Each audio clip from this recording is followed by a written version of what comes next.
encaja la bacteriología dentro de la microbiología. En primera instancia, la palabra microbiología viene de varias raíces, ¿cierto? Del griego sobre todo, de micros, del griego micros que significa pequeño, también del griego bios que significa vida y del griego logia precisamente que significa estudio de. Básicamente la microbiología es entonces el estudio de la vida pequeña, de los microscópicos. Ese estudio de microorganismos básicamente, digamos que involucra el estudio de esos microorganismos cuando están en su forma unicelular, como células aisladas. O sea, es una gran ventaja que tienen los microorganismos respecto a nosotros. Están también el estudio de estos microorganismos cuando se encuentran en comunidades. Si no lo saben, hasta ahora se los comunico, los microorganismos también conforman comunidades y esas comunidades, pues, son comunidades que tienen zonas especializadas que se comportan como si fueran órganos de un cuerpo humano. Entonces hay una zona especializada en desechos, otra zona especializada en capturar recursos energéticos, otra zona especializada en intercambio gaseoso, bueno, etc.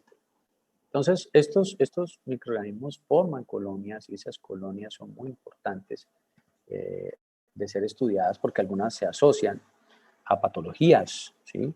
Es decir, los microorganismos no solamente andan como formas unicelulares por ahí nadando y causando daño, sino que se agrupan y ese agrupamiento precisamente es importante de ser estudiado porque también se asocia a algunas patologías humanas.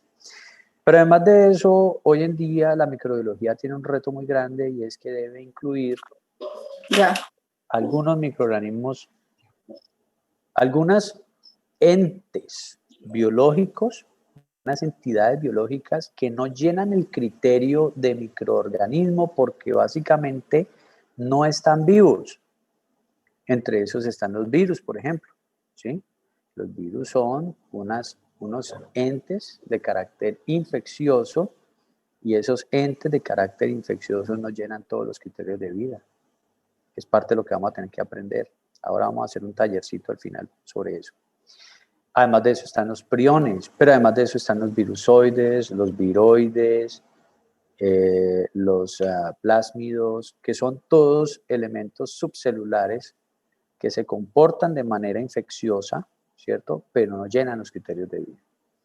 Las 4 disciplinas mayores de la microbiología hasta la fecha son la virología, la bacteriología, la parasitología y la micología, pero es muy probable que en el futuro próximo, futuro muy cercano, se abra un quinto brazo para estudiar todos los elementos subcelulares que se comportan como si fueran entes infecciosos, entre ellos los más importantes, los virus y los priones. Recuerden entonces que básicamente la vida en nuestro planeta está dividida en dos grandes grupos. Los elementos vivos, los denominados vivos, son de carácter eucariótico cuando poseen organelas rodeadas por membranas. Esto incluye los hongos y todos los protistos. Y son procarióticos cuando no poseen esas organelas, y esto incluye las bacterias, los dos grandes grupos de bacterias que son las eubacterias y las arquea. ¿Sí? Entonces aquí está más o menos una organización donde hay una línea divisoria entre los procariotes, los dos grandes grupos de procariotes que son las bacterias y las arquea. Las arqueas no son más que bacterias, pero bacterias con capacidades, con superpoderes. A mí me gusta decirles así, son bacterias con superpoderes. ¿Por qué razón? Porque estas son bacterias que viven en ambientes extremos y se llaman arquea porque se supone que son bacterias que han estado mucho tiempo en este planeta y han convivido con todos los ambientes por los que ha pasado el planeta. De la era de hielo y todas las, digamos, eras donde hay erupciones volcánicas, etc. Estas que tenemos aquí, estas que llamamos bacterias, realmente se llaman eubacterias y las llamamos eubacterias porque El EU significa verdadero. Entonces la llamamos verdaderas bacterias. ¿Por qué razón? Porque estas son las bacterias que conviven con nosotros. Estas son las bacterias que hacen parte de nuestra microbiota, son las bacterias que están en el medio ambiente y están compartiendo esos nichos ecológicos en los que el ser humano pues también puede habitar. Entonces, básicamente todas son bacterias, simplemente que las arqueas son bacterias con superpoderes, habitan ambientes muy fríos o muy calientes o de mucha fuerza magnética, bueno, o de mucho contenido de alcohol, de mucha salinidad, etc. En medio de esto, de este camino hacia los eucariotes, hay un grupo no muy bien definido que son los protistos. Entonces, básicamente, dentro de eucariotes tenemos estos 4 grandes grupos, reinos, que son las plantas, los hongos y los animales, y cualquier cosa que no puede entrar claramente a animales, hongos y plantas, pues queda en el reino de los protistos. ¿Sí? Entonces, chicos, quiero que lo vean de esta manera. Hoy en día hay una teoría que cada vez está cobrando más fuerza acerca de cómo se generó la vida en este planeta. Y esa teoría se llama panespermia, ¿sí? La teoría de la panespermia. No sé si la habrán escuchado, pero es una teoría que cada vez cobra más fuerza y básicamente lo que dice es que las primeras formas de vida que entraron a este planeta realmente no se desarrollaron aquí, sino que llegaron tal vez como producto, ¿cierto?, de la entrada de meteoritos al planeta. Entonces, las moléculas biológicas, las biomoléculas, ¿cierto?, que inicialmente entraron al planeta no se generaron inicialmente aquí, sino que llegaron montadas en un meteorito. Esa se llama panespermia y quiero que por favor a su debido momento ustedes la investiguen, porque cada vez cobra más fuerza. Bueno, las formas de identificación tradicional de los microorganismos son estas 4. El cultivo es una muy tradicional en la bacteriología. Ustedes van a escuchar en las clases que el cultivo en agar tal o en agar no sé qué o en caldo de cultivo no sé qué. Básicamente lo que estamos diciendo es que se coge la bacteria y se pone en una superficie, puede ser, cuando es agar, que es una estructura gelatinosa, ¿sí? Haga de cuenta que usted coge un plato de la casa y le pone gelatina. Sobre esa gelatina se pone la muestra humana, por decir algo, la saliva, orina, materia fecal, esputo, bueno, todo tipo de muestra, un raspado de piel, etc. Se pone sobre esa gelatina que tiene una serie de nutrientes previamente impregnados y algunas bacterias crecen, ¿cierto? Algunas. Entonces, el cultivo ha sido una forma tradicional de apoyo y es hoy en día todavía una forma tradicional de hacer diagnóstico en ciencias, en infectología, ¿sí? Entonces, el cultivo es una herramienta de apoyo. Lo que pasa es que cuando uno lo ve en perspectiva, con respecto a todos los microorganismos que existen en el planeta, pues básicamente terminamos reconociendo que menos del 1% son cultivables.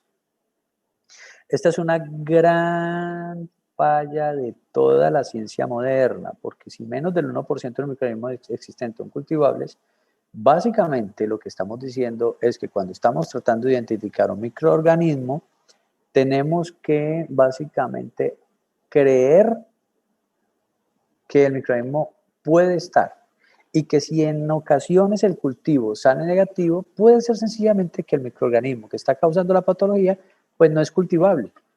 Entonces, si ven ustedes cómo hoy en día pues es muy importante en infectología el cultivo, ¿sí? El aislar el microorganismo, pero no es la respuesta definitiva. No obstante, como lo vamos a ver en algunas clases, el cultivo es una gran herramienta para algunas patologías y es mandatorio para poder determinar la conducta médica, el tratamiento del paciente. Entonces, hay que manejar con cuidado esta herramienta del cultivo, ¿cierto? Luego viene la tinción. Algunos microorganismos crecen de manera abundante, se pueden aislar rápidamente de la muestra se puede teñir, y con esa tinción darnos cuenta, por ejemplo, de la primera gran pregunta que se hace uno cuando hay una infección bacteriana, y es ¿qué tipo de microorganismo es? ¿Es un gram positivo? ¿Es un gram negativo? O a pesar de que es una bacteria, no está metido dentro de esos dos, sino que es otra cosa, por ejemplo, un ácido alcohol resistente. Entonces, las tinciones son también una gran herramienta para el diagnóstico. La microscopía, por supuesto, no solamente la microscopía de luz, del microscopio normal, sobre el cual uno ve pues esta tinción, sino las microscopías más potentes, como el microscopio electrónico o el microscopio de barrido, bueno, la microscopía atómica. Todo eso es muy importante hoy en día para la identificación de microorganismos. Y finalmente está la serología. ¿Alguien sabe qué es serología?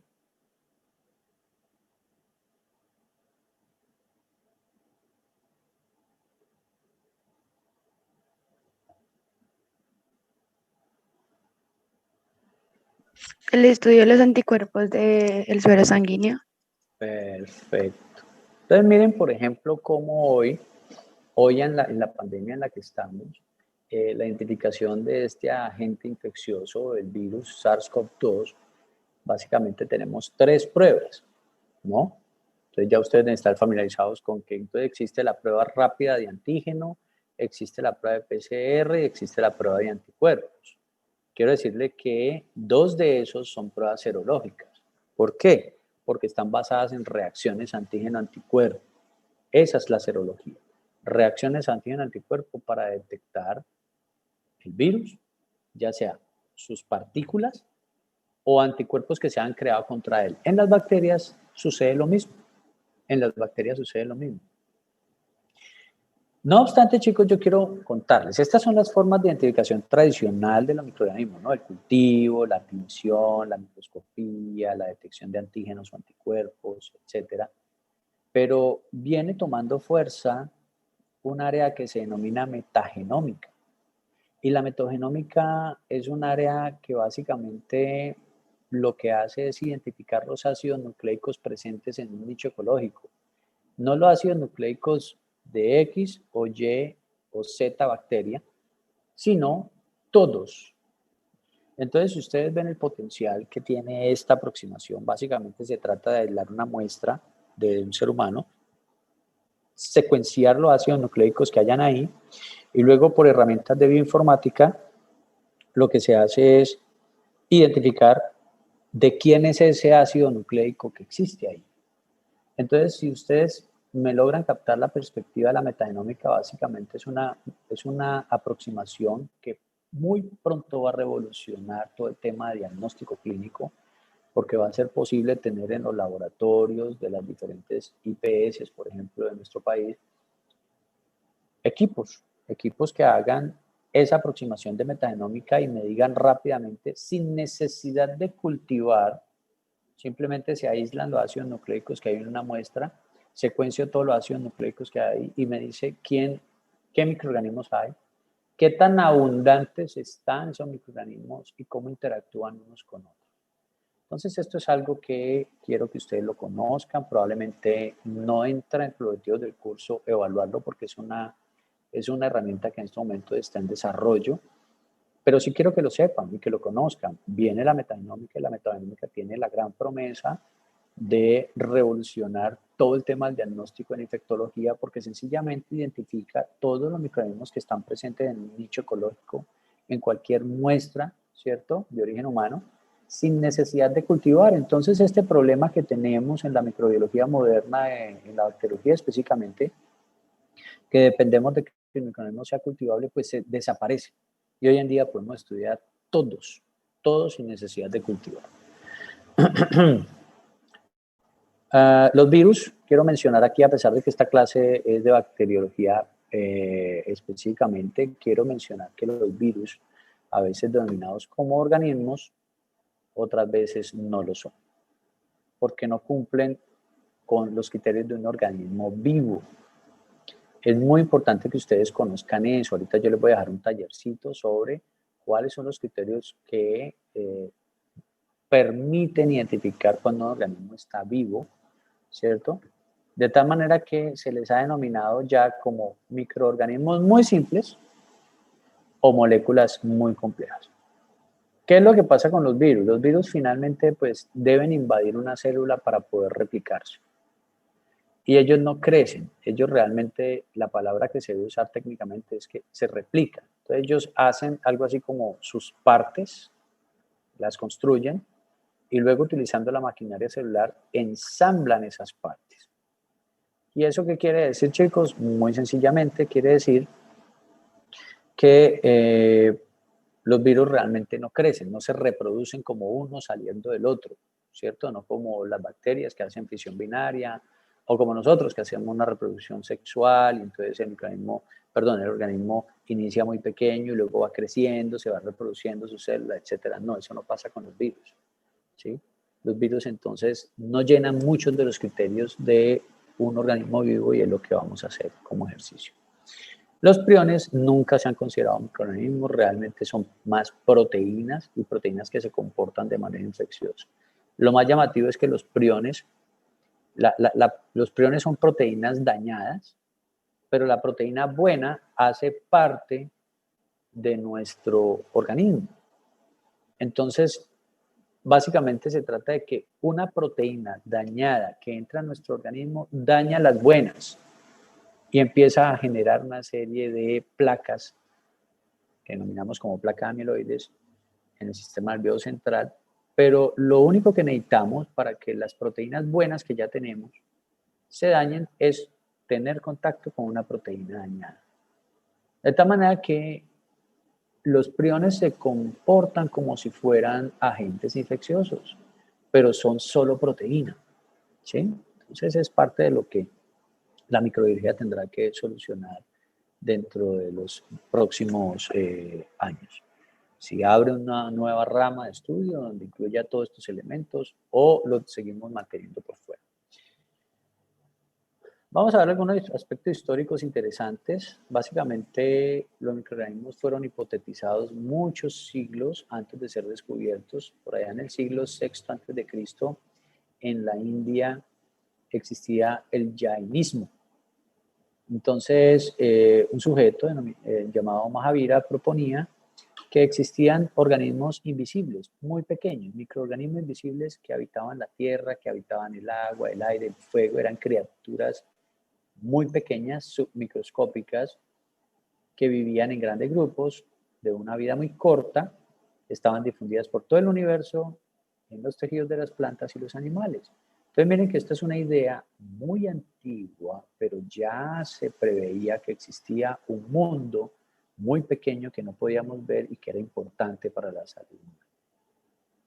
En la Roma antigua también, Marcus Terentius Varro, él básicamente era un sujeto que era más ingeniero civil, es decir, él se encargaba de construcciones, etc.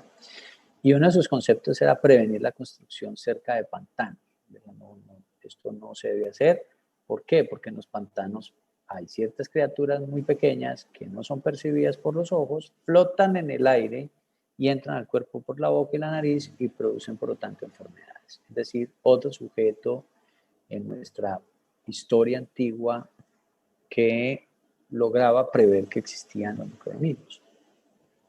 En la era dorada de la civilización islámica, algunos científicos iraníes, por ejemplo, Avicena, en su libro El Canon de la Medicina, también conocido como Aben Zohar, esto es un libro muy antiguo, él describió ahí en su libro los ácaros de la sarna como unos parásitos externos, los consideraba parásitos, y Al-Razi, que era otro de esos científicos iraníes, a él se le atribuye la descripción de la viruela, la descripción más antigua en un libro que se llama La vida virtuosa. Ya un poco más, en los años un poco más recientes, Girolamo Frascatoro, año 1546, propuso entonces que las enfermedades epidémicas se deben a entidades de tipo semilla que eran transferibles por contacto directo e indirecto a través de un vehículo. ¿Cuándo fue posible en la historia observar los microorganismos? Esto fue en el año 1676 que Anton van Leeuwenhoek, en una ciudad denominada Delft, Holanda, de la cual puedo decir que orgullosamente hice parte de mi maestría allí, en este sitio. Él logró observar las bacterias y otros microorganismos usando lentes monoculares que él mismo diseñaba. Entonces quiero que conozcan un poco el contexto histórico de esto. Anton van Leeuwenhoek era hijo de un señor que vendía gafas en la Holanda antigua y tenía acceso a estos espejuelos, además sabía cómo construirlos, ¿sí? Entonces empezó a jugar con el grosor, con la curvatura y a observar esos, digamos, agua de pantano sencillamente, ¿cierto? O agua de lago, o bueno, tierra, etcétera. Y empezó a observar unas partículas diminutas que se movían. Hoy sabemos que el primer microorganismo en ser visto a través de una herramienta como esta, que es el microscopio, fueron las amibas en aguas de pantano. Eso fue lo que él vio que se movía. A él se le considera entonces el padre de la microbiología, pero básicamente lo que hizo Anton van Leeuwenhoek fue cambiar el mundo como lo veíamos, porque nos dio una herramienta que es el microscopio, ¿cierto? Inició el desarrollo del microscopio, ¿cierto? Y abrió los ojos de la humanidad a ese mundo de los microorganismos.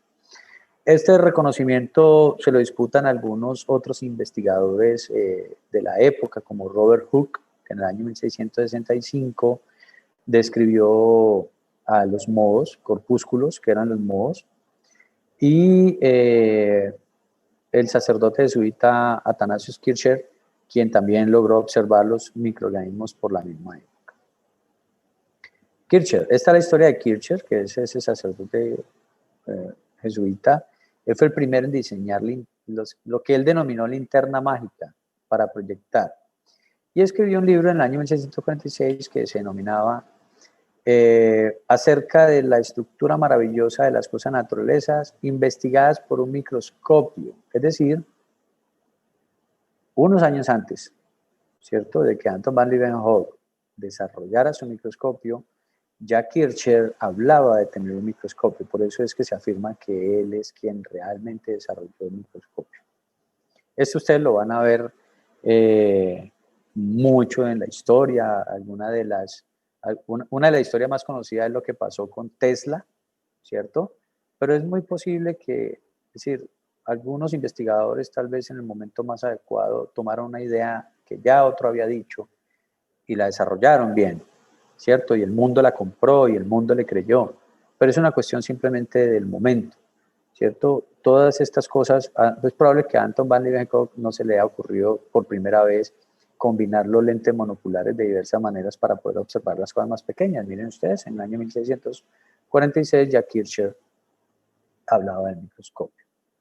Él escribió, sí. Qué pena interrumpirlo, pero le quería comentar que me tengo que ausentar de la clase porque tengo un examen médico en Cali y yo estoy acá en Palmira. Bueno, aprovecho entonces lo que me estás diciendo, y es que a pesar de que hicimos un registro de asistencia, cuando estas cosas sucedan, ustedes deben solicitar una excusa médica y tramitarla a través del servicio médico de la universidad, ¿correcto? Se vale, tramitan profe. a través del servicio médico de la universidad y me la mandas ya validada desde el servicio médico. ¿Está bien? Vale, profe, sí. Bueno, está bien, ok, perfecto. Bueno, profe, muchas gracias, hasta luego. A ti. Bueno, entonces les decía que en el año 1658, unos años después de este primer libro de Kircher, escribió el libro Scrutinium Pestis, ¿cierto? Donde afirmaba entonces que las enfermedades eran causadas por microorganismos. El nacimiento de la bacteriología como subdisciplina de la microbiología sucedió hace realmente unos pocos años atrás, en el siglo XIX. Ferdinand Cohn, era un botánico dedicado al estudio de algas y bacterias fotosintéticas, describió múltiples bacterias, entre ellas del género Bacillus y Bellota, y fue el primero en formular un esquema de clasificación taxonómica en el cual las bacterias estaban aparte del resto de los otros microorganismos conocidos en la época, además de eso descubrir las endosporas. Louis Pasteur, uno de los genios de la época, es el otro padre de la microbiología, ¿cierto? él logró dejar sin fundamento la teoría de la generación espontánea. No sé si ustedes en su educación de colegio, de pronto en el curso introductorio de microbiología general que ven antes de este, vieron esta parte, cómo fue que se derrumbó la teoría de la generación espontánea antes de Louis Pasteur. Básicamente en esta época se creía que los microorganismos se generaban espontáneamente, ¿sí? Y existía la sospecha de que eso era mentira, pero nadie había logrado comprobar que la generación espontánea pues era un cuento, que eso era una mentira. Entonces se abrió un concurso. Una institución en Francia abrió un concurso daban un dinero X para la persona, el investigador que lograra comprobar que la generación espontánea era falsa. Y Louis Pasteur fue quien desarrolló su experimento. No sé si se acuerdan, eso es como ese instrumento de laboratorio que nosotros llamamos matraz.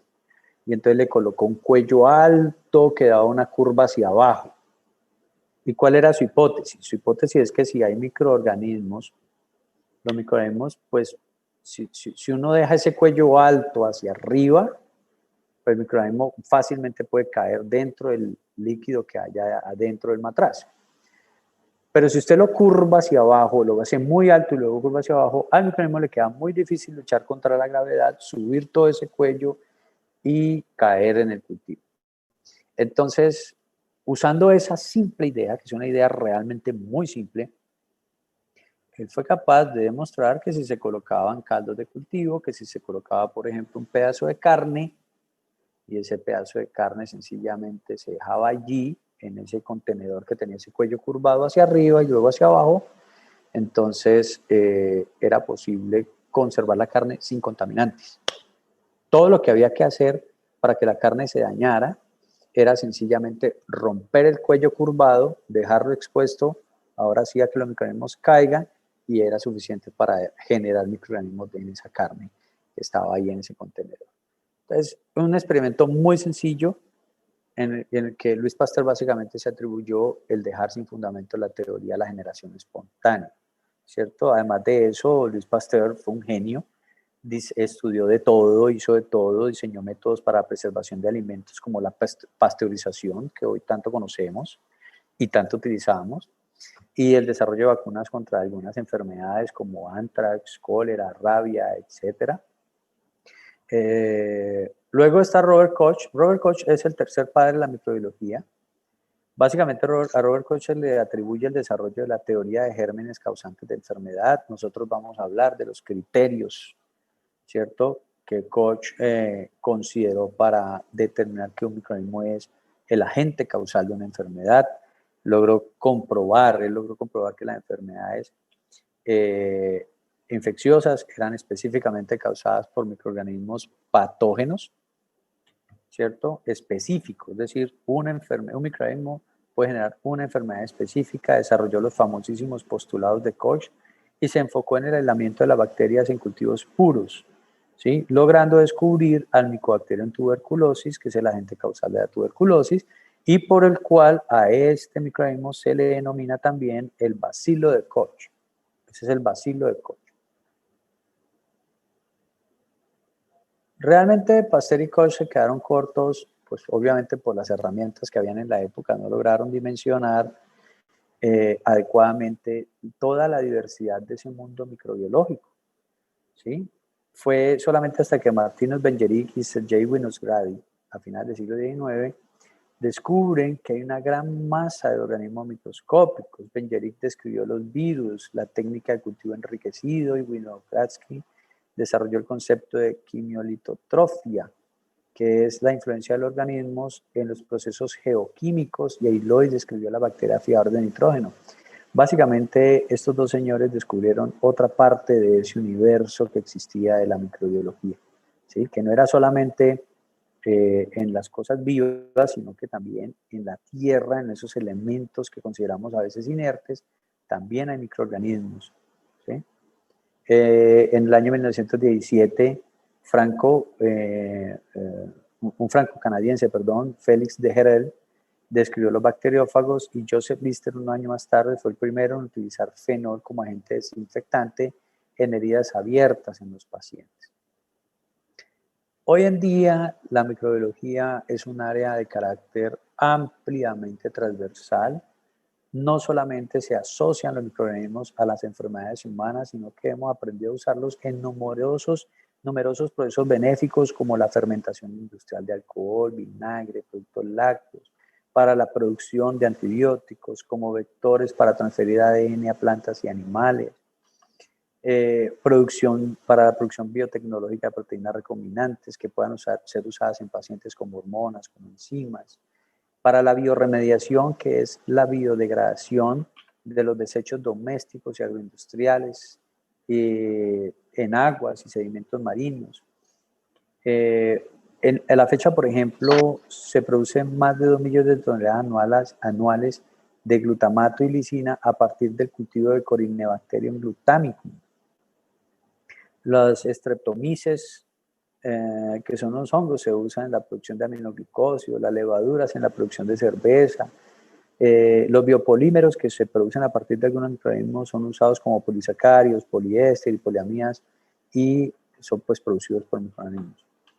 Las relaciones simbióticas también, digamos que establecemos nosotros, producen una serie de beneficios en la salud humana y animal. Por ejemplo, hoy sabemos que el consumo de algunos alimentos fermentados o con probióticos y prebióticos, pues son beneficiosos para la salud humana. Y algo que puede ser chocante, es decir, que chocante no es que sea que disguste, sino que le cambia a uno la percepción, y es que hoy en día se hacen trasplantes de materia fecal. ¿Alguien conoce ese término? ¿Sabe de qué se trata?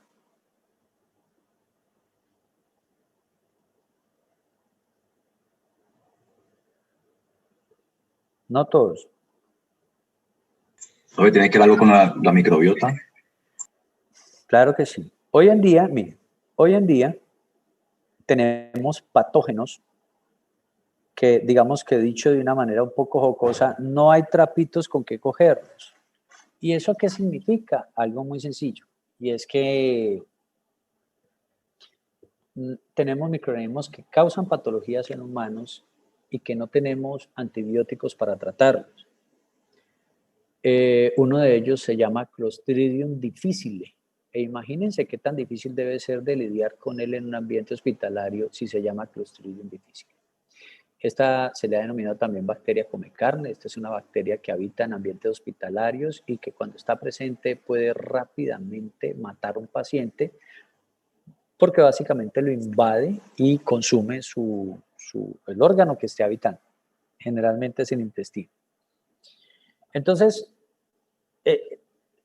a alguien se le ocurrió, mire, el problema realmente con Clostridium difficile es que no tenemos antibióticos porque es multiresistente, no hay nada que le haga daño, ¿sí? Y tenemos al paciente en un ambiente hospitalario donde se usa mucho antibiótico y básicamente lo que tenemos es un nicho de crecimiento porque inhibimos a todos los otros microorganismos y dejamos que el Clostridium difficile tome partido y tome por su cuenta a ese paciente. Entonces a alguien se le ocurrió, ¿qué tal si lo que hacemos es reponer completamente la microbiota? Pero la microbiota no puede venir de cualquier persona, tiene que venir de una persona completamente sana.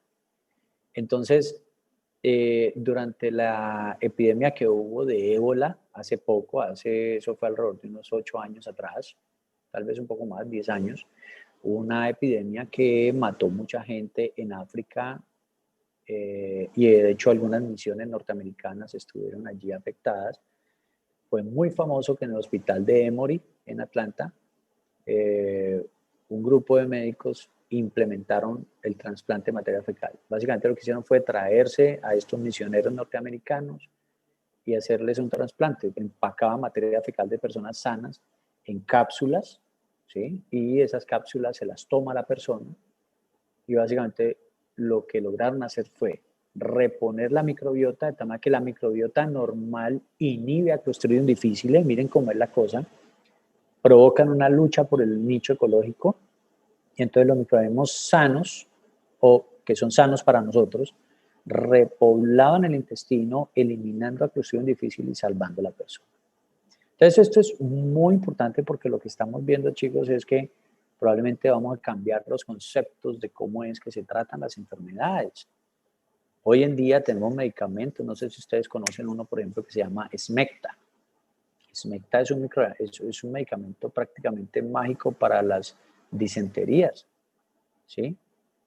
Básicamente, yo tengo mucho que agradecerle a Smecta, porque cuando mis hijos, por ejemplo, tenían un episodio de disentería, lo primero que yo hacía era eso, y básicamente era la solución, ¿sí? Casi nunca dábamos con cuál era el microorganismo que estaba causando la disentería, pero la solución sí estaba de manera inmediata. ¿Qué es el Smecta? Pues simplemente bacterias liofilizadas, ¿cierto? Que usted las disuelve en agua, se las toma y lo que está haciendo es reponer la microbiota. La Entonces, enterogermina también, ¿no, profe? ¿la qué? La enterogermina. También, correcto. Son medicamentos similares, ¿sí? Son simplemente colecciones de bacterias liofilizadas, quedan así en polvo, no completamente secas. La liofilización es un método de eliminación de agua, pero que no lleva completa sequedad para que no se muera lo que hay ahí. Simplemente deja el agua mínimamente posible y entonces eso se empaca y se vende. Y básicamente usted lo que hace es ese polvito diluirlo en agua y así reponer su microbiota. Entonces, chicos, vamos a hacer este taller, pero no lo vamos a hacer ahora. ¿Qué hora es? Son las 8:06. Voy a ver si puedo empezar más bien la otra clase y lo que yo voy a hacer es enviarles este material para que ustedes puedan descargarlo y hacer este taller, ¿vale? Básicamente lo que quisiera es que algunos de ustedes se encarguen de la pregunta cómo se definen organismos protistos, qué es la metagenómica, cuál es la diferencia entre bacterias y arcae. Todo esto yo lo he ido respondiendo a través de la clase. Entonces es muy simple. ¿Por qué razón el menos del 1% son cultivables?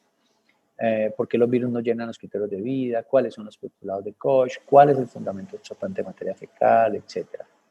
Había una por ahí que se me había ocurrido y quería ponérselas, pero no me acuerdo en ese instante. Entonces se las voy a dejar y luego definimos si las resolvemos en clase o lo resolvemos a través de un quiz, ¿vale? Voy a parar de compartir esta presentación y voy a abrir la otra, la introducción a taxonomía, morfología y estructura.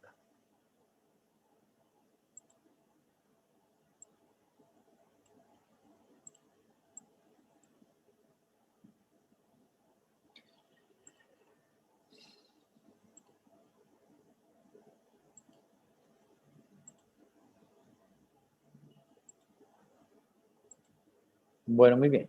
Entonces vamos a aprovechar estos 20 minutos que nos quedan de clase para hablar de taxonomía, morfología, estructura, factor de virulencia y toxinas presentes en las bacterias. En primera instancia, pues hay que decir que la taxonomía pues, es el arte de dividir en grupos o categorías ordenadas a los organismos. No solamente los microorganismos, sino todos. Y hace parte de dos conceptos principales, o sea, hace uso, perdón, de dos conceptos principales. En primera instancia, la clasificación. Entonces, divide a los organismos en grupos que tienen relaciones que inicialmente fueron fenotípicas, es decir, de forma de lo que se puede percibir, de lo que la bacteria o el microorganismo metaboliza, ¿cierto? Entonces se agrupaban en características similares y se llegó hasta considerar que el nivel de especie pues era el más definitivo de clasificación. Entonces, por decir algo, Homo sapiens. Homo sapiens es una denominación taxonómica en la que Homo identifica el género y sapiens la especie, ¿sí? Vamos a ver que la mayoría de microorganismos generalmente se denominan con su género y especie, indicando que la especie pues, es el nivel más definitivo de clasificación. No obstante, hoy en día tenemos denominaciones más específicas que la especie, más detalladas. Entonces tenemos microorganismos a los que hay que indicar qué su especie es o qué cepa es, de tal manera que pues, este concepto de que la especie es el nivel más definitivo de clasificación habría que reevaluarlo, pero digamos que en general los microbiólogos consideramos que el nivel de especie es el último nivel de clasificación, ¿sí? De ahí para allá siguen niveles todavía muy bien establecidos que no justifican la creación de otra especie, entonces se les denomina cepa o subespecie. Todos los organismos pueden ser reclasificados a medida que se disponga de nueva información. Entonces tenemos, por ejemplo, microorganismos que fueron considerados parásitos y hoy en día se consideran hongos. Hay microorganismos que considerábamos bacterias y hoy en día los mandamos al grupo de los virus, ¿sí? Bueno, así. Es básicamente el concepto es que a medida que se obtenga más información de ese microorganismo, de ese agente infeccioso, lo que se hace es reclasificar. El otro concepto del que hace uso la taxonomía en bacteriología es la nomenclatura. ¿Sí? ¿Cómo se llaman? ¿Cuál es la denominación de los grupos y los miembros de un grupo? Y para eso hay una institución que es el Comité Internacional de Sistemática de Procariotas. Ahí está la dirección web donde ustedes pueden ver cuáles son más o menos las normatividades de esa nomenclatura. Aquí tengo 7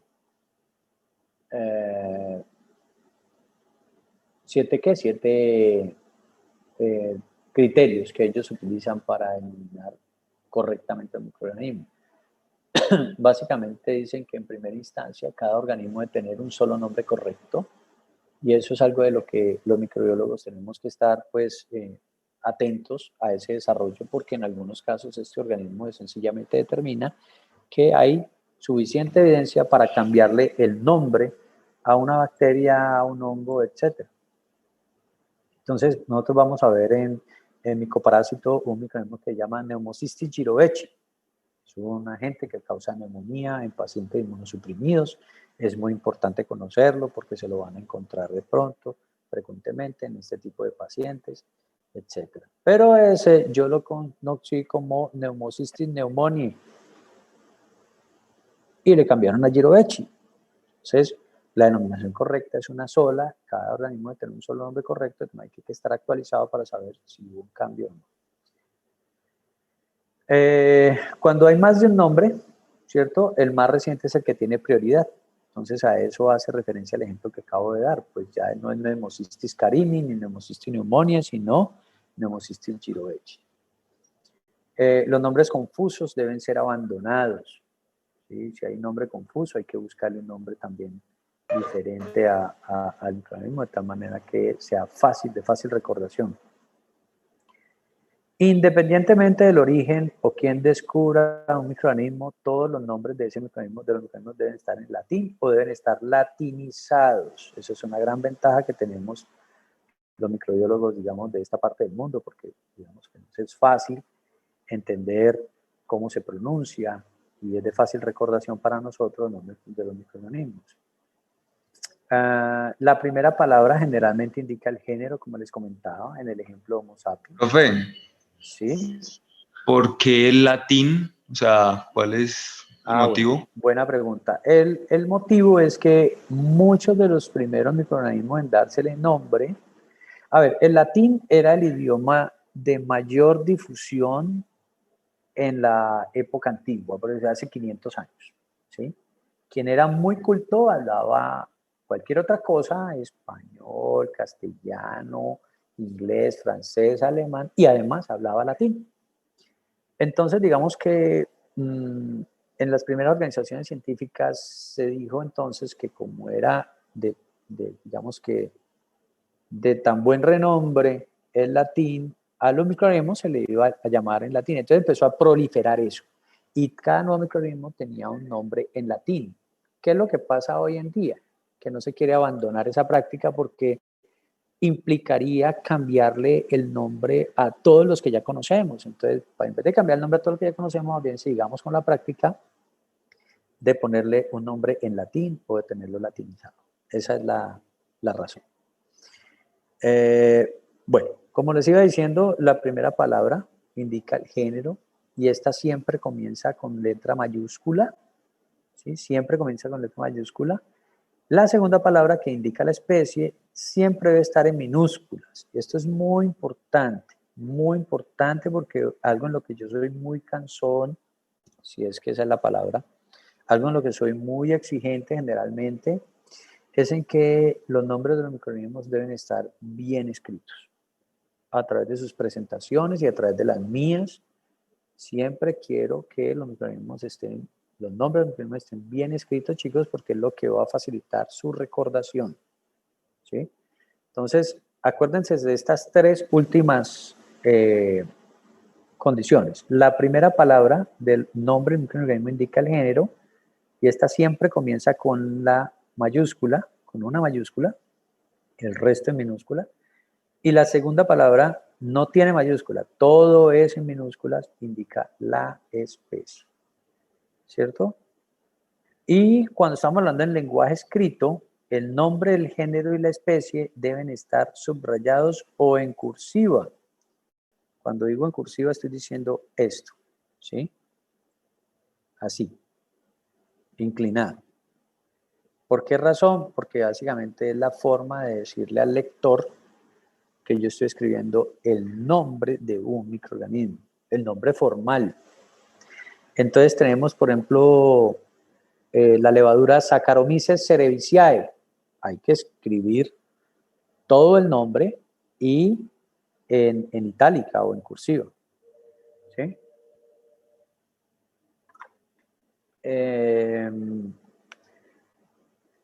Con eso yo le estoy diciendo, entonces, como les decía al lector, que es el nombre de un microorganismo.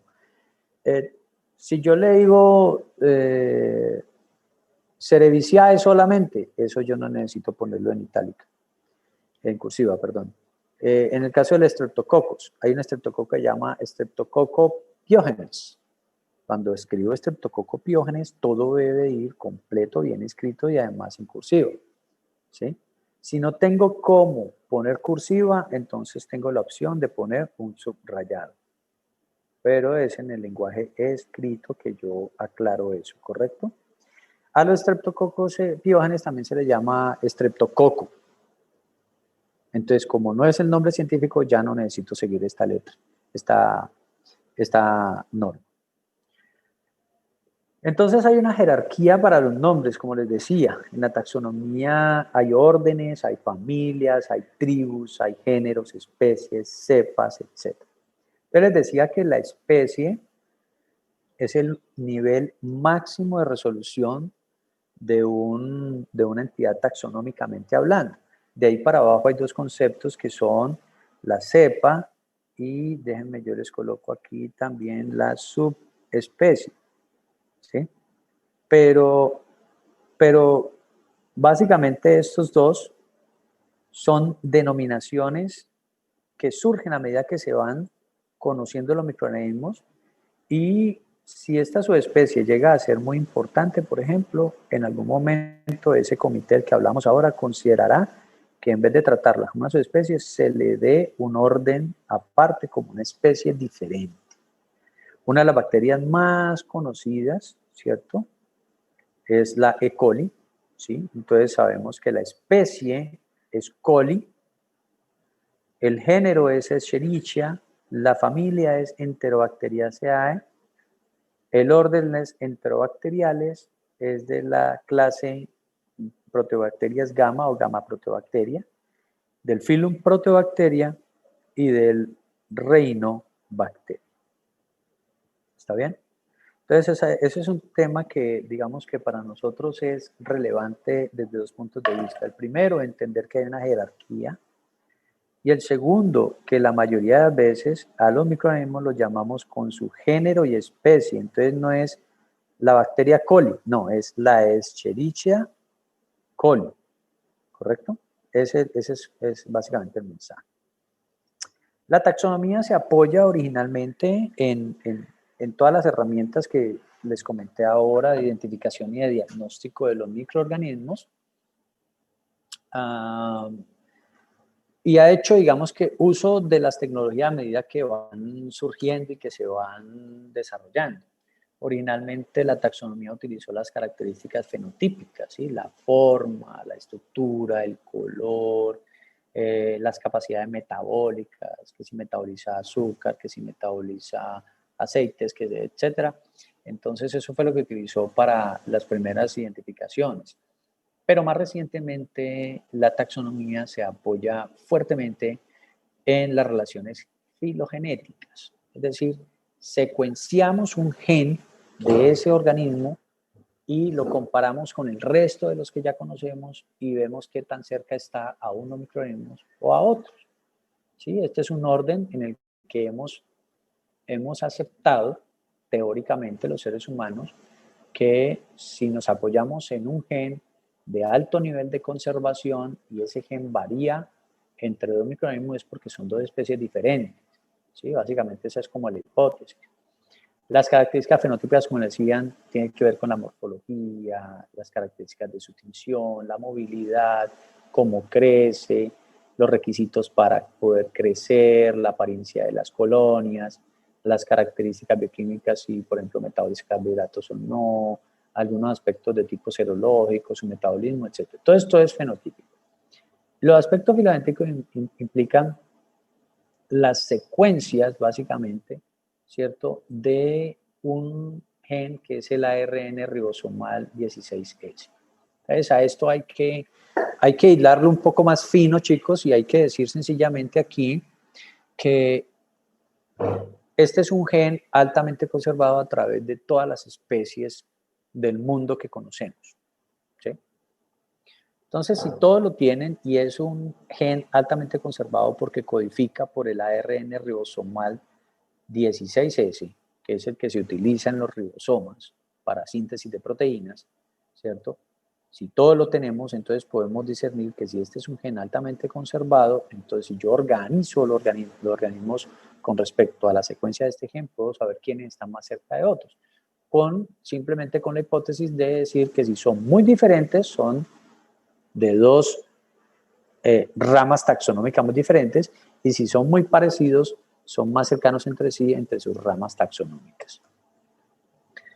La taxonomía entonces se apoya, obviamente, como les decía, en algunas características taxonómicas, pero voy a dejar aquí, chicos, porque creo que la mayoría de ustedes siguen ahorita conmigo en parasitología, ¿cierto? Sí, profe. Entonces vamos a dejar estos 8 minuticos para que ustedes hagan lo que tengan que hacer, ir al baño, desayunar, etcétera. Y nos vemos a las 9. No, perdón, esto va hasta las 9. Ay, qué pena, yo pensé que era hasta las 8:30. No, es hasta las 9. Faltando 10 minutos para las 9, pausamos para que ustedes puedan hacer lo que necesitan hacer, ¿vale?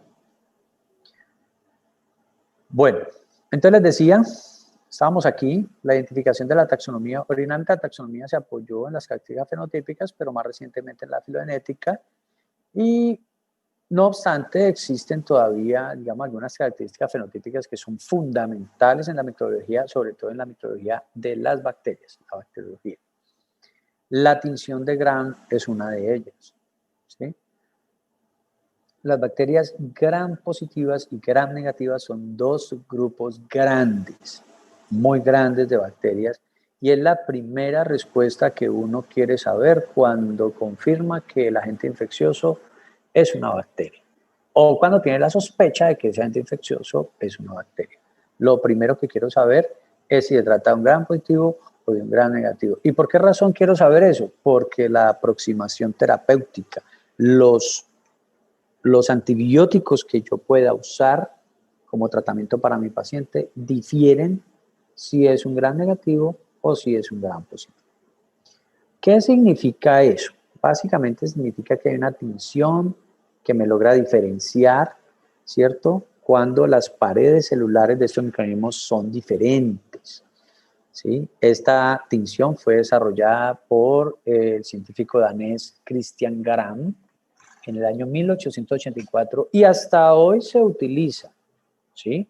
Hoy en día, como les digo, la primera respuesta que uno desea cuando sospecha que es una bacteria la que está causando la patología de mi paciente es saber si se trata de un gram positivo o un gram negativo. Y básicamente la tinción lo que hace es que primero se hace una fijación. La fijación es un proceso experimental en el que se colocan las bacterias sobre una lámina portaobjeto. No las bacterias, realmente lo que se coloca es la muestra. De nuevo, puede ser esputo, puede ser puede ser esputo, puede ser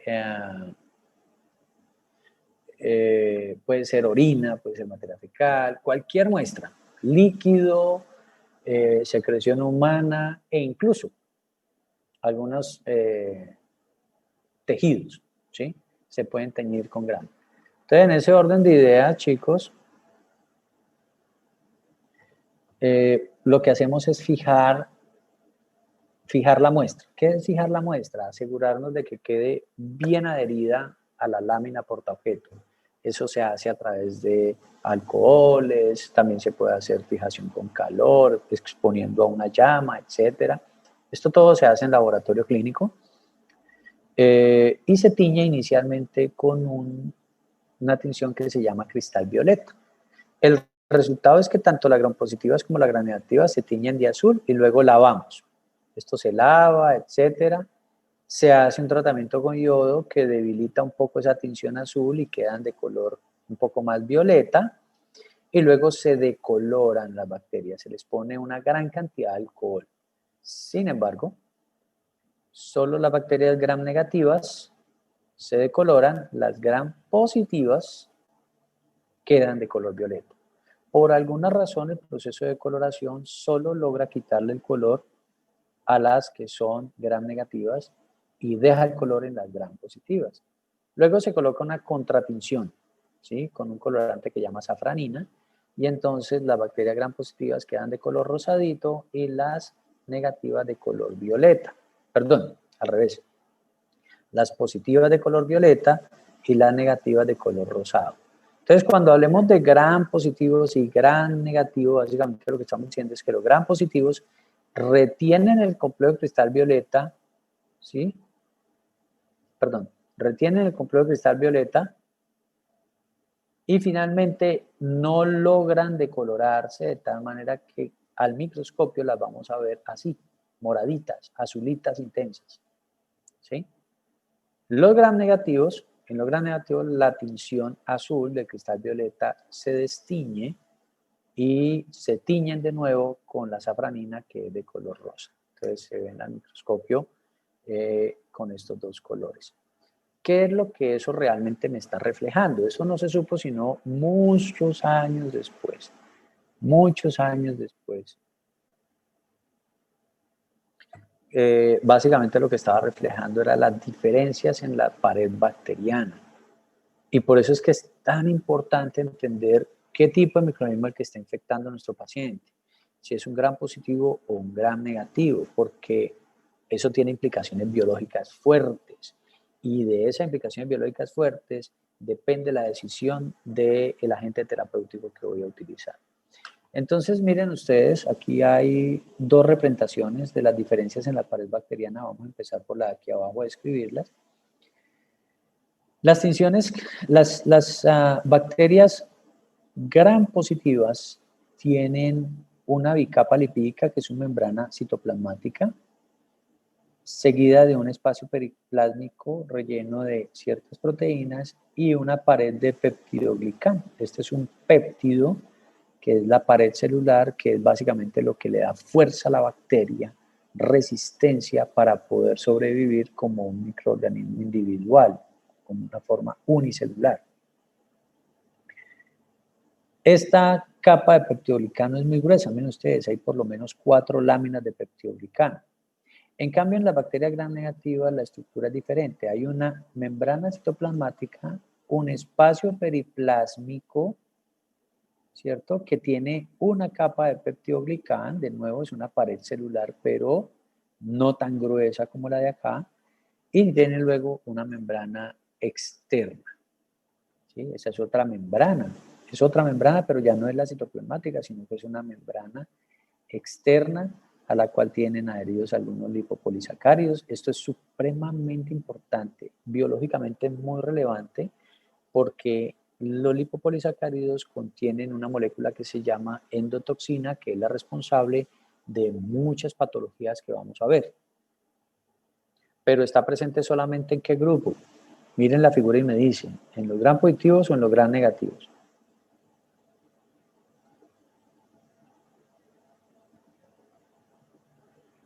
¿Dónde está presente el lipopolisacárido? Gran negativo. Solo en los gram negativos, solamente en los gram negativos. Entonces, muy importante entenderlo, porque esta estructura nos ahorra muchas letras y mucha saliva. Miren ustedes, aquí está el lipopolisacárido pegado a la membrana externa y a partir de ahí, cuando esto se degrada, se produce la endotoxina. De manera que cuando tenemos infecciones por gram negativos, tenemos el riesgo de que esto se libere, ¿cierto? Y produzca problemas graves en los pacientes. De hecho, hay un choque que es producido por esta molécula y se llama choque endotóxico, que está generado generalmente después de unos procesos infecciosos que a veces se convierten en septicemias y ponen en riesgo la vida de las personas.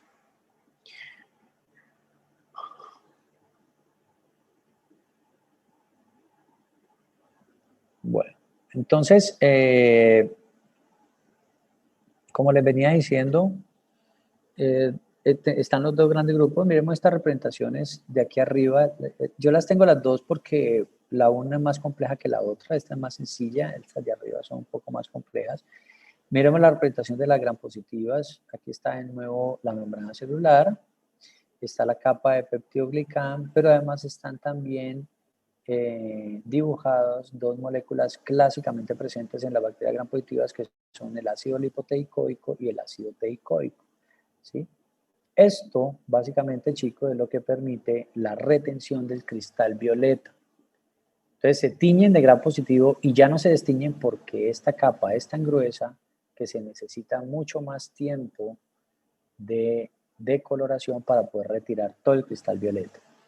Entonces, esa es la diferencia que está detectando la tinción de gram. En cambio, en las paredes de las gram negativas, aquí está la membrana celular, la capa de peptidoglicano un poco más delgada y obviamente la capa externa, la membrana externa que contiene los liposacáridos y algo de lipoproteína, además de proteínas de superficie.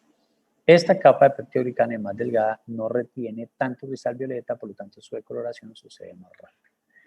Entonces, ¿qué es lo que me está detectando la tinción de gram? Lo que nosotros vemos aquí en colorcitos muy sencillos, básicamente me está detectando la estructura de la pared bacteriana, ¿sí? Una diferencia entre gram positivos y gram negativos que tiene un significado clínico muy importante, como les decía. Entonces, esta tinción es la primera clasificación esencial en términos clínicos, es parte de las primeras respuestas que uno quiere cuando los microorganismos procarióticos pues, afectan a los seres humanos. Entonces, la capa de peptidoglicano de los gram positivos no bloquea la difusión de compuestos de bajo peso molecular, por lo que se pueden tratar con sustancias que dañan la membrana citoplasmática, como los antibióticos, colorantes, detergentes. La membrana celular externa de los gram negativos, que contiene un lipopolisacárido, ¿cierto?, bloquea el paso de esas sustancias a la capa de peptidoglicano y a la membrana citoplasmática interna, que es un poco más sensible. Antibióticos y productos químicos que intentan atacar la pared celular de peptidoglicano, ¿cierto?, como las penicilinas y la leucima, no pueden pasar. Entonces, miren ustedes cómo esta subdivisión tan simple a partir de una tinción determina qué podemos usar para tratar o no tratar esas infecciones. Vamos a hablar un poco de la morfología bacteriana. Ya sabemos que las bacterias son procariotes. Como procariotes tienen un solo cromosoma, no sé si lo sabían, pero no son como nosotros que tienen cromosomas segmentados, es decir, nosotros tenemos 23 pares y cada uno de esos cromosomas tiene un principio y un final. En las bacterias existe un único cromosoma que es de carácter circular y no está rodeado de una membrana nuclear. Por definición, los procariotas no tienen ni núcleo ni ningún otro sistema de citoplasma interno, de membranas internas, ¿sí? No tienen aparato Golgi, no tienen retículos endoplásmicos, no tienen mitocondrias, no tienen ninguna estructura encerrada, ninguna función especializada encerrada en una membrana. Entonces, como les decía, no tiene cromosoma, no tiene membrana nuclear y no tiene sistemas endomembranosos, ¿cierto? Son muy pequeñas, existen en 4 formas básicas. Están los cocos, que son bolas, son esféricos. Están los bacilos, que son varillas o bastones. ¿sí? Los bacilos cortos se llaman cocobacilos, cuando uno ve que como que es redondito, pero no tanto, eso es un cocobacilo, ¿sí? Hay bacterias en forma de espiral, tienen forma de coma, de S o una espiral, están unas que llamamos espiroquetas. Y hay también el término pleomórfico cuando básicamente tenemos bacterias que tienen estas tres formas en un mismo cultivo y es la misma bacteria, entonces no tiene una forma definida, le llamamos pleomórficos. Estas diferentes criaturas, ¿cierto? Pueden organizarse con patrones más complejos como en pares, en grupos, en tiras, o pueden tener flagelos y otro tipo de adiciones que les dan ventajas evolutivas. Aquí hay una fotografía, perdón, un dibujo que nos ayuda a entender un poco más ese concepto. Estos, por ejemplo, son cocos, estos son bacilos, bastones, ¿cierto? Aquí están las espirales, las espiroquetas. Estos son los pleomórficos, que uno no sabe si es coco o si es bacilo, etc. Estos clústeres o grupos, ¿sí? Los vamos a ver, los vamos a llamar estafilococos en algún momento porque así se mantienen unidos en grupo. Los que forman tiras los llamamos streptococos, por eso los llamamos strepto, precisamente porque conforman las tiras. Aquí hay diplococos, miren ustedes cómo se organizan, o algunas de las bacterias que pueden tener flagelos. Existen unos grupos bacterianos que son los de importancia clínica. Básicamente tenemos 7 tipos de bacterias gram positivas que clásicamente causan las enfermedades en humanos y de aquí nace pues los grupos de bacterias que vamos a ver. Esos 7 grupos o tipos de bacterias gram positivas que causan infecciones en humanos están conformados por 3 que son de tipo coco, son bolitas, ¿sí? Aisladas, esféricas. Los otros 4 tienen forma de barra, son bacilos. Los 3 cocos gram positivos tienen la palabra coccus en su nombre, entonces vamos a ver streptococos, enterococos y los estafilococos. Tanto streptococos como enterococos forman tiras, ¿sí? Tienen esta estructura de tiras. Y los estafilococos pues forman grupos como racimos, es decir, estos. Entonces es fácil para la mnemotecnia de ustedes, las tiras, los strips, las tiras son streptococos, los que forman estos racimos son estafilococos. Los 4 bacilos gram positivos que son importantes en salud humana, producen esporas. Y las esporas no son más que formas de resistencia de bacterias, de tal manera que ellas reducen sus necesidades metabólicas al mínimo y así pueden sobrevivir en ambientes hostiles, ¿sí? Dentro de eso están los bacilos y los Clostridium, ¿cierto? Y los últimos 2 bacilos que vamos a ver, gram positivos, son no formadores de esporas, que son Corynebacterium y Listeria. Entonces miren que es muy fácil. Básicamente tenemos 3 cocos, 4 bacilos. Los 3 cocos se dividen en 2 grupos, en 3 grupos realmente, streptococos y enterococos que producen tiras, se organizan en formas de tiras, estafilococos que se organizan en forma de racimos, ¿cierto? Como racimos de uva. Luego los bacilos gram positivos hay 2 grupos, los productores de esporas y los no productores de esporas. Los productores de esporas son bacilo y clostridium, los no productores de esporas son Corynebacterium y Listeria. Entonces así uno va fácilmente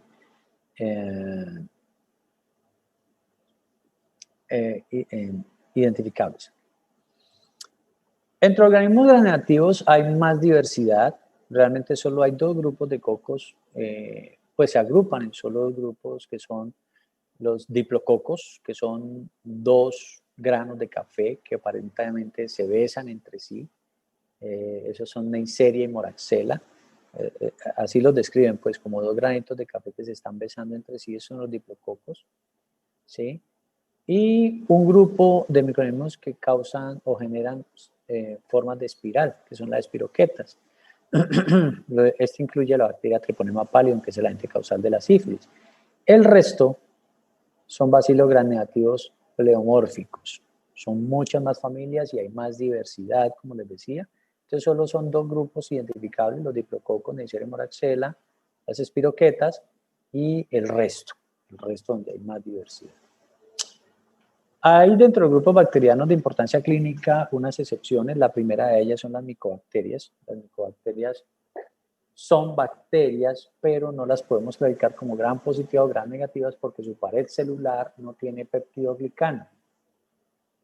Entonces, en ese orden de ideas, pues no se tiñen con gram. Cuando se tiñen con gram son débilmente gram positivas, ¿cierto? Y es muy difícil distinguir si es un verdadero gram positivo o un gram negativo. Entonces, lo que pasó cuando Robert Koch estaba trabajando precisamente con esta bacteria, él descubrió que esta bacteria se teñía mejor con una tinción que él llamó tinción ácido alcohol resistente. En inglés la van a reconocer como acid fast, que es como ácido rápido, haciendo referencia sencillamente a que esa pared tiene un lípido, que es el micolípido, así le llamamos, micolípido, y se tiñen fácilmente. Cuando las vemos ya teñidas se ven así, con este color rojo intenso, ¿sí? Entonces, ¿por qué son una excepción? Porque son unas bacterias que no podemos clasificar entre gram positivas y gram negativas. Es un grupo aparte que son las bacterias ácido alcohol resistentes. Dentro de ellas, el ejemplo más claro son las micobacterias, agentes causales de la tuberculosis y de la lepra. La otra excepción son las espiroquetas. La pared celular es gram negativa, pero son muy pequeñas para poder verlas con el microscopio. Son demasiado pequeñas. Por lo tanto, no podemos verlas fácilmente. Por eso se deben tratar de visualizar con tecnologías diferentes. Por ejemplo, una de ellas es la visualización con microscopio especial de campo oscuro. Son muy delgadas, se enrollan muy bien, tiene una membrana externa rica en fosfolípidos con pocas proteínas en la superficie, lo que les permite evadir el sistema inmune de una manera muy eficiente. Tienen además un flagelo que es axial, no sé si logran ver aquí en esta representación gráfica, ahí está la espiroqueta, pero entonces se ve cómo el flagelo arranca desde la cabeza y rodea todo el cuerpo hasta llegar al final.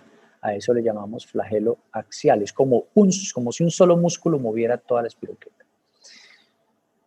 Y básicamente pues la espiroqueta, gracias a su forma, ella se mueve en rotación, lo que le permite desplazarse. Y la última excepción a los grupos bacterianos de importancia clínica, que no son clasificados como gram positivo o gram negativo, son los micoplasmas, porque básicamente son bacterias que no tienen pared celular. Entonces miren por qué son excepciones. Todos los organismos los podemos clasificar en gram positivo o gram negativos, excepto estos 3. Las micobacterias porque tienen una pared celular diferente. Las espiroquetas porque son muy pequeñas y a pesar de ser gram negativas en su estructura, pues son muy difíciles de ver en un microscopio. Y tercero, micoplasma porque no tiene pared celular, ¿sí? Entonces, como no tiene pared celular, pues no se pueden teñir con gram y por lo tanto no se pueden clasificar como gram positivos o gram negativos. ¿Correcto? ¿Dudas, preguntas, aclaraciones hasta el momento?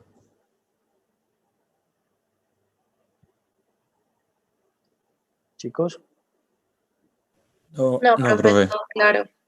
Bueno, muy bien. Vamos a ver qué sigue aquí. Sigue toda la estructura bacteriana. Yo quisiera suspender aquí para que se tomen estos 10 minutos, 15 minutos que quedan y puedan hacer, qué sé yo, lo que necesiten hacer porque ahorita nos toca una sesión que va desde las 9 de la mañana hasta la 1 de la tarde. ¿Sí? Entonces creo que es momento de que nos tomemos un receso pequeño y ustedes a las 9 de la mañana se conecten a través del enlace del curso de micoparásito. ¿Correcto? ¿Están de acuerdo? Sí, profe, muchas gracias. Bueno, gracias a ustedes, chicos. Entonces voy a pausar la grabación aquí.